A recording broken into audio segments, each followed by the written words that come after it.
Hi everybody, I am so sorry I'm a few minutes late, and in true releasing the need to control style, I had a number of challenges to overcome in advance of this masterclass. So I know that a couple of you were waiting, so thank you so much for your patience. I'm just going to see if I can share this to make sure that everybody knows that we are live and that the masterclass has begun. Let's see if it's loading. So if you're jumping on live, then please do let me know where you are joining from. Say hi. Let's see. Okay, here we go. Right, so okay, hopefully that has worked. Right, okay, so I'm gonna just invite, I'm not sure how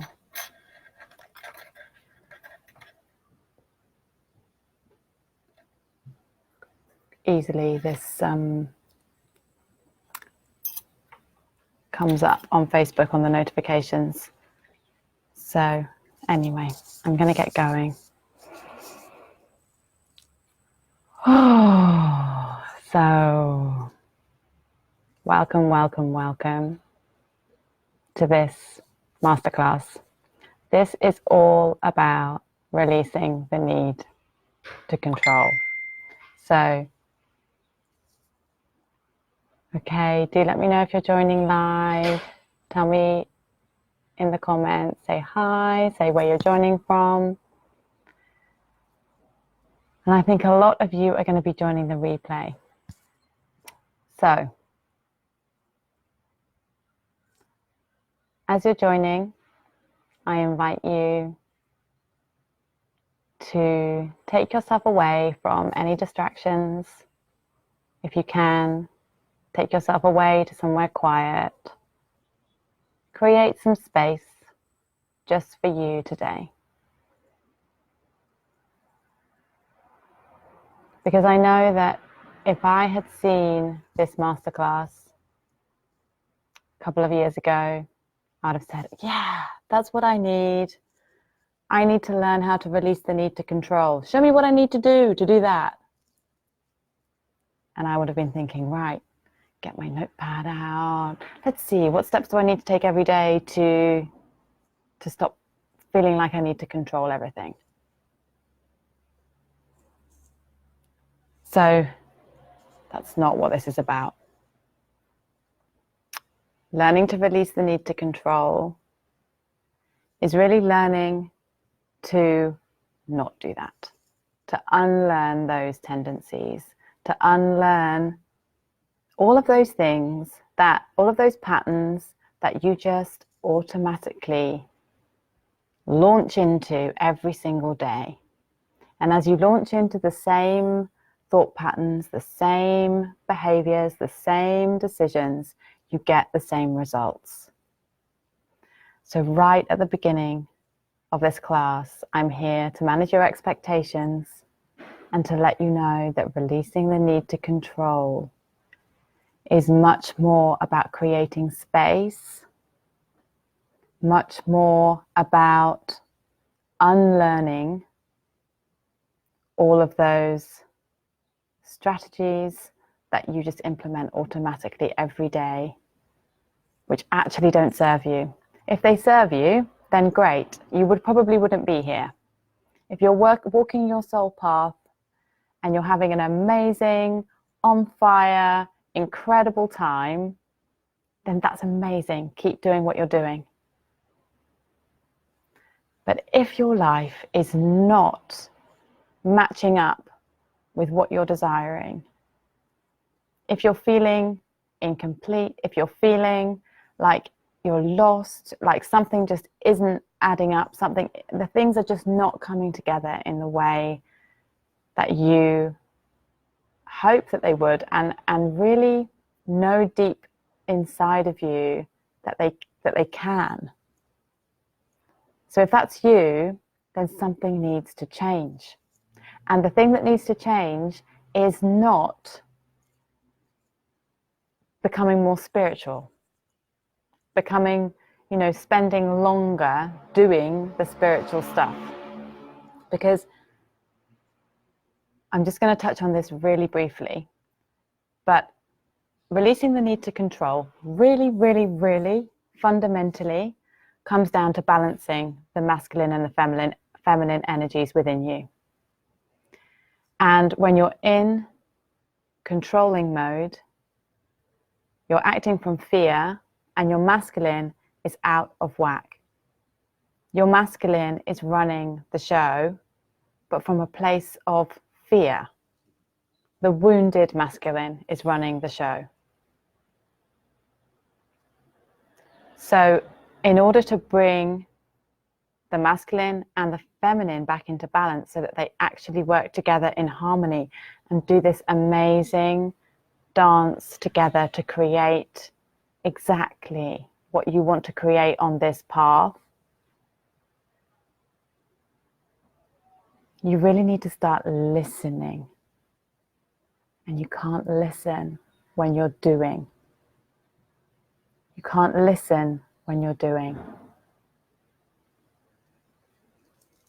Okay, so I'm going to invite you to just take a moment to just center yourself. So if you've got your feet on the ground, or if you've got them cross-legged, or if you're lying down, then that's all good. Just establish that connection with the earth. I just invite you to feel the support, to anchor yourself into the energy of the earth, and just bring yourself right now into the present moment. And just breathing some of this earth energy into your feet, to the soles of your feet. Drawing it up and breathing it into your root chakra, at the root of your spine. And now breathing in to your sacral chakra, so just below your navel.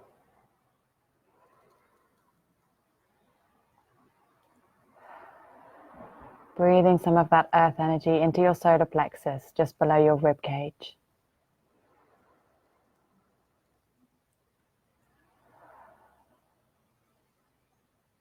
Breathing some of that beautiful nurturing energy into your heart space, the center of your chest.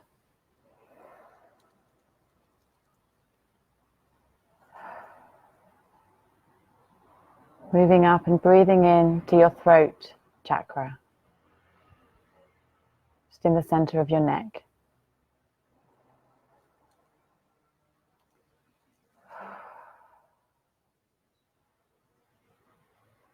And now moving up and breathing in to your third eye, just between your brows, your eyebrows.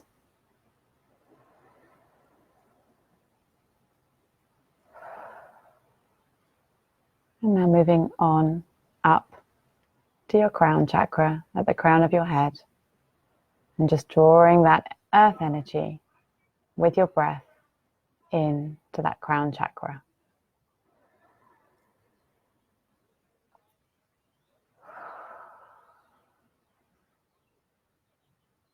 And now I invite you to just take a moment to notice how this feels, to be fully and completely in your body, to have just taken a couple of moments, that's all it takes, to just bring those key energy centers in your body into alignment.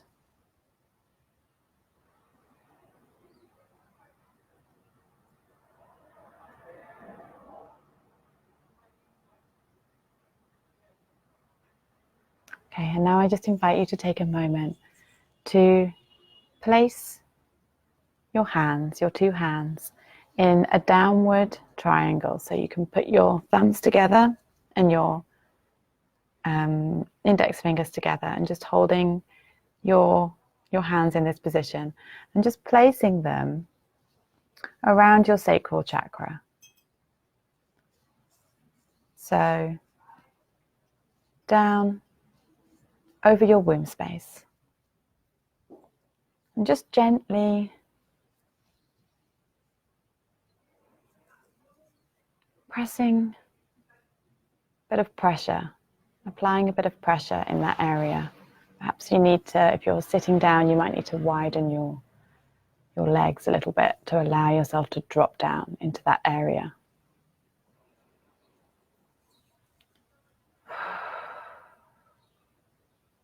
Just applying a little bit of pressure with your hands, particularly with your thumbs, just 2 or 3 thumb spaces below the navel.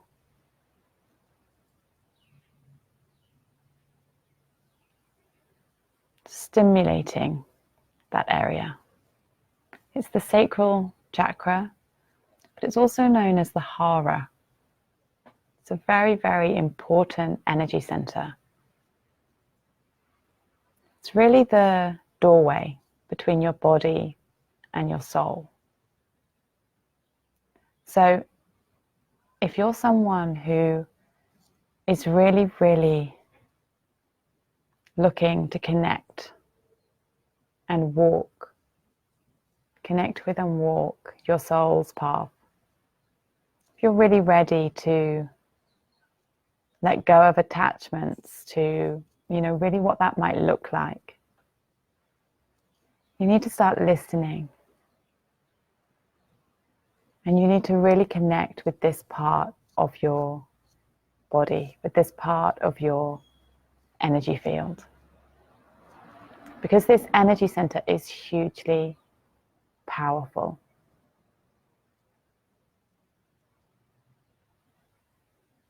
And it's through connection with activation of and nurturing of this center that is really going to allow you to bring the divine feminine and the divine masculine within you into balance, into harmony.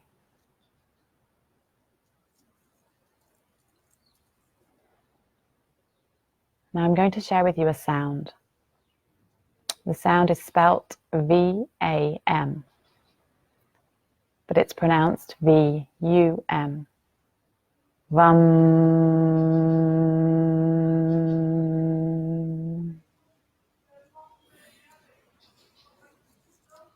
And as you connect with this part of you, with this powerful, powerful energy center, I invite you to sound with me. Just spend a couple of minutes sounding this Vam tone. And as you do this, notice how it feels throughout your body and in particular in that sacral, in that hara energy center. And you can either sound it in your mind, or if you want maximum impact then, and you're in a place where you're able to do it, then I invite you to join me in sounding out loud.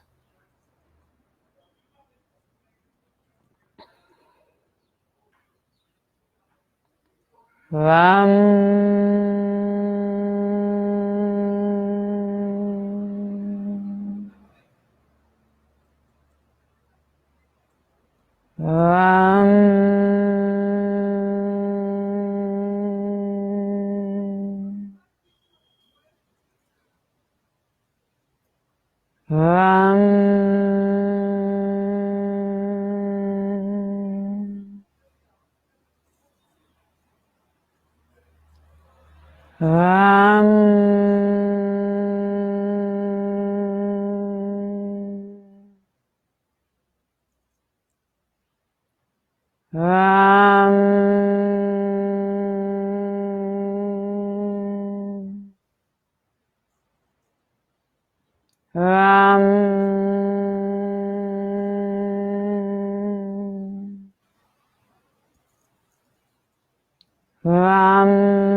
And one more.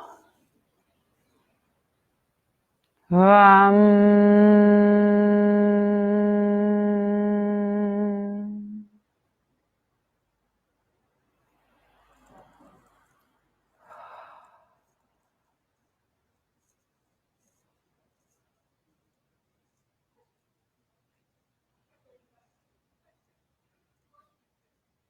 As you practice that sound and increase and nurture the connection with your sacral, with the Hara center, you really connect your voice with your heart center and your Hara. You nurture the communication pathways between those three energy centers. And as you do that, you allow the voice of your soul to be birthed from that womb space, birthed from that energy center. You know, that's where we came from. We were created in that space. We were nurtured in that space. And cutting off connection to that part of ourselves, to that energy center, is really cutting off the voice of our soul, the voice of divinity within us. So ensuring that that connection is alive and nurtured every single day. And that space is created. So after you've practiced an exercise like that, it's important to expand the time that you take around those kind of practices. Because what I see with so many people is that they are doing these kind of spiritual practices.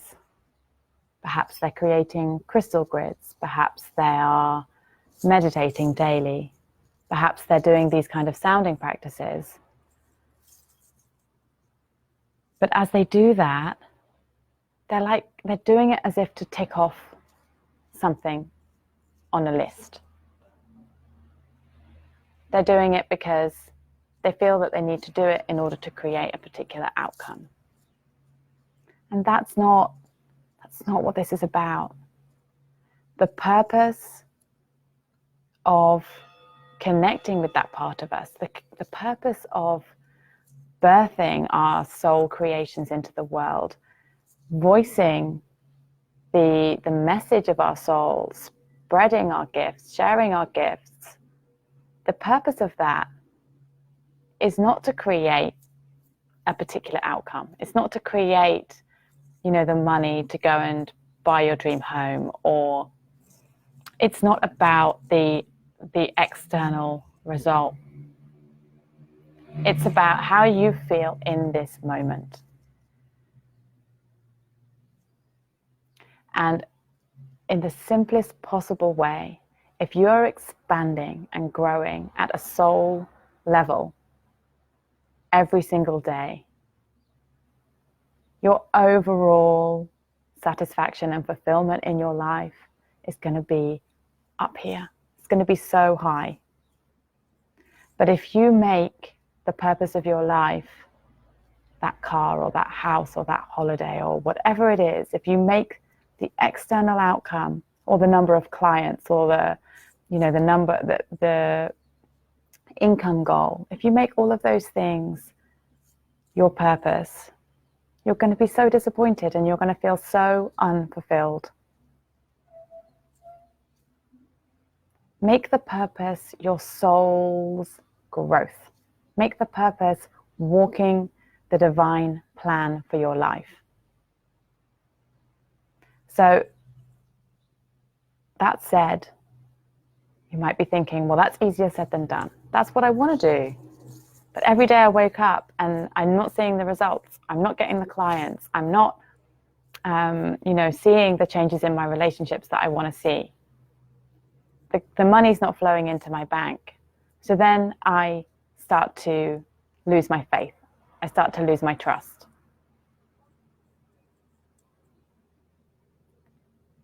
And I know what that's like. We all know what that's like.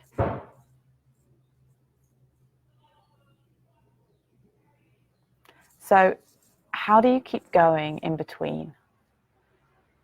How do you keep going so that you don't feel completely overwhelmed by the lack of results, so that you don't feel like things are not going your way and that you're not being supported? The second part to this is really becoming the most incredible monitor of your thoughts. Because you can do these kind of practices, you can get really present, you can get really connected, you can get really into your body, and you can spend, say, half an hour a day, an hour a day, even 2 hours a day, you can spend in that incredible, aligned, elevated vibrational state and frequency.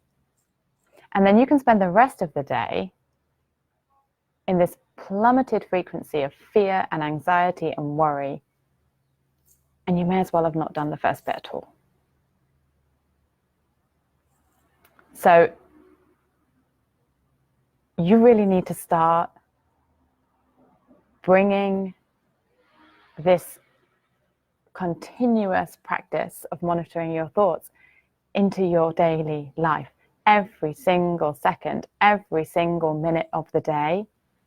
And at first, it'll be really hard, because if you're not used to it, then creating a different habit is always going to be hard.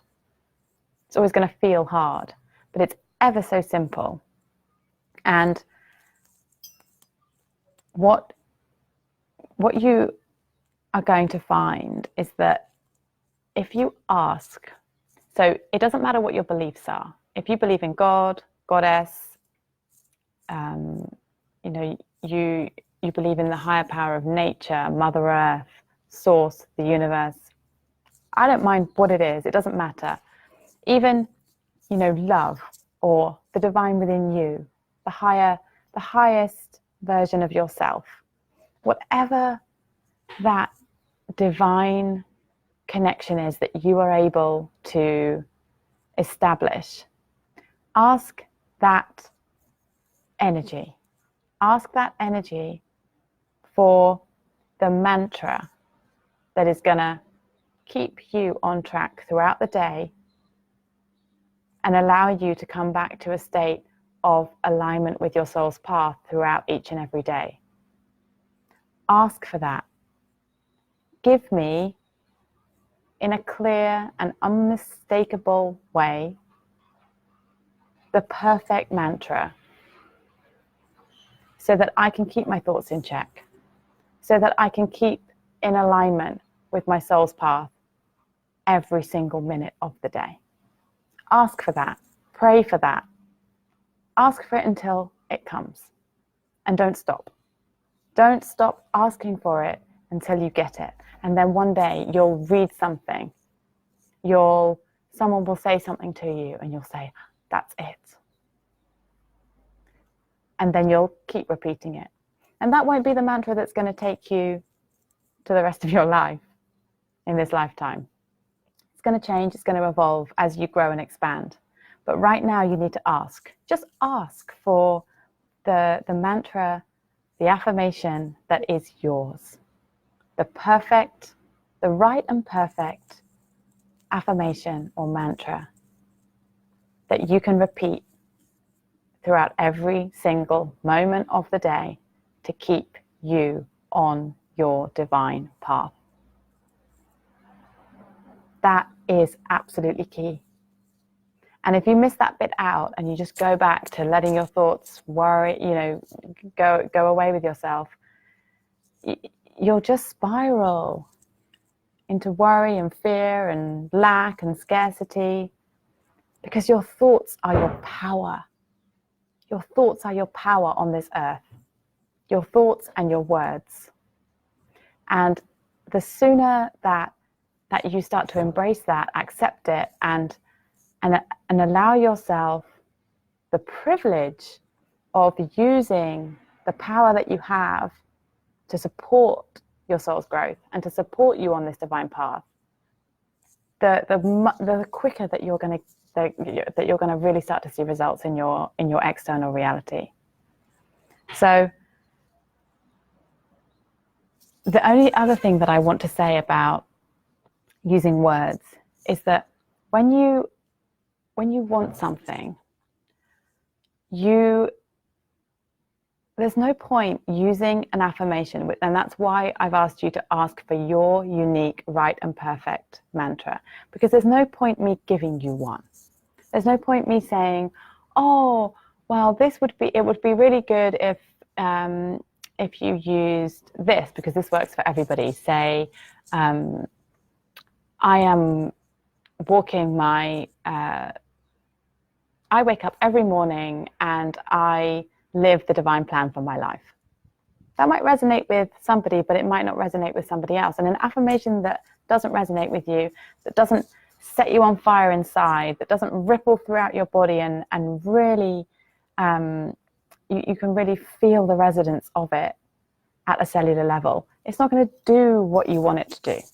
So don't waste your time with it. Okay? So you're going to get that mantra, your unique mantra or affirmation. And the second thing that you're going to do is, when you get it, you're going to start to feel resistance coming up potentially in relation to it.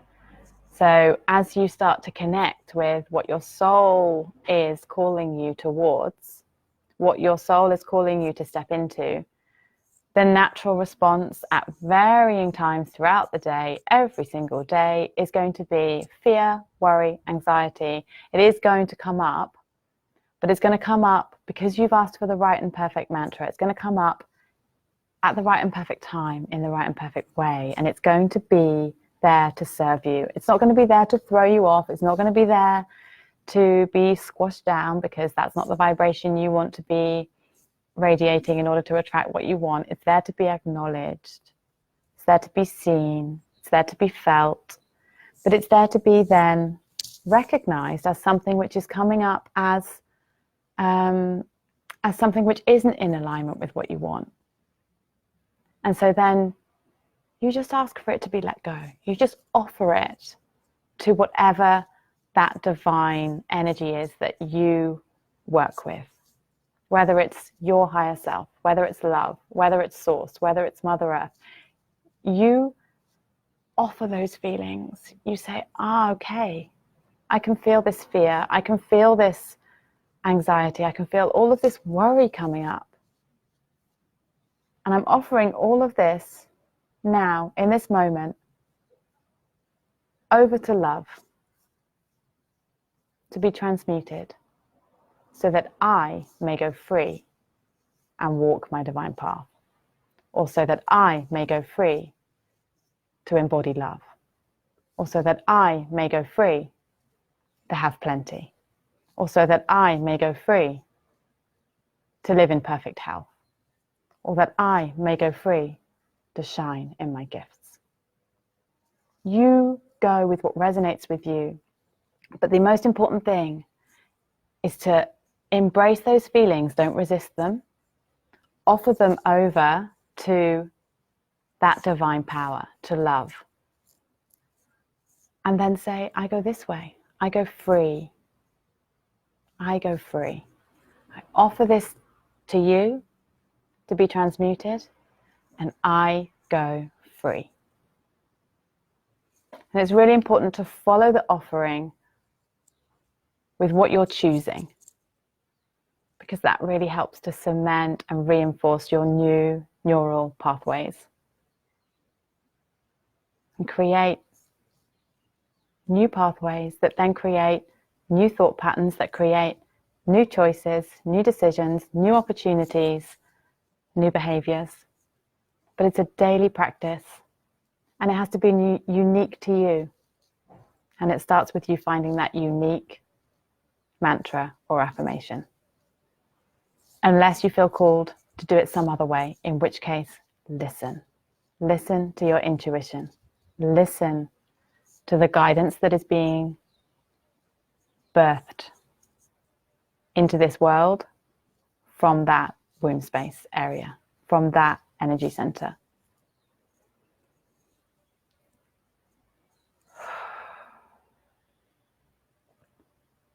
Now,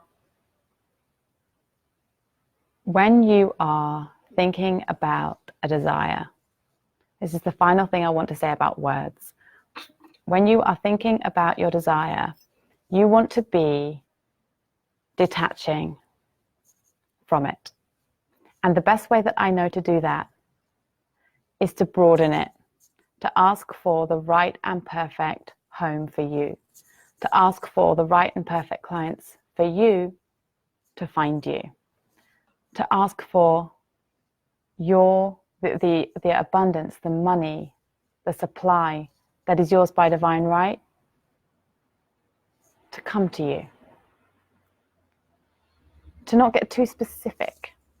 Or if you've got something specific, so for at the moment there's a house that is really amazing and perfect for us, and we are tying up some loose ends, and it's not clear yet whether we're going to be going for it. But I'm not saying let that home be mine, or I'm not affirming that is my home. I'm saying clear the way for my right and perfect home.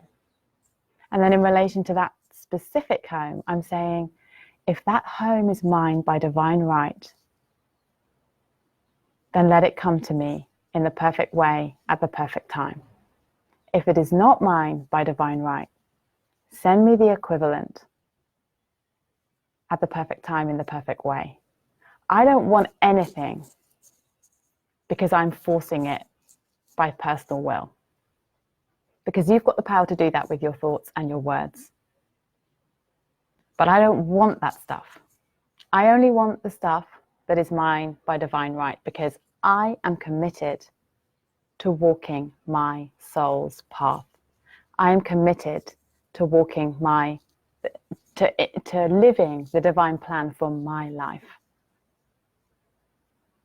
And that means detaching from what I might think is the best thing for me and opening it up. If it's right for me, let it happen in the perfect way. If it's not, send me the right thing. It's really that simple. And if there's something for me to do, give me a clear and unmistakable sign. And then that's where the connection to this part of ourselves comes into play. Because the stronger our connection is to our hara, to our womb center, the stronger the communication pathway is between the hara, the heart, the voice, the easier it is going to be for me to tap into my intuition, for me to listen.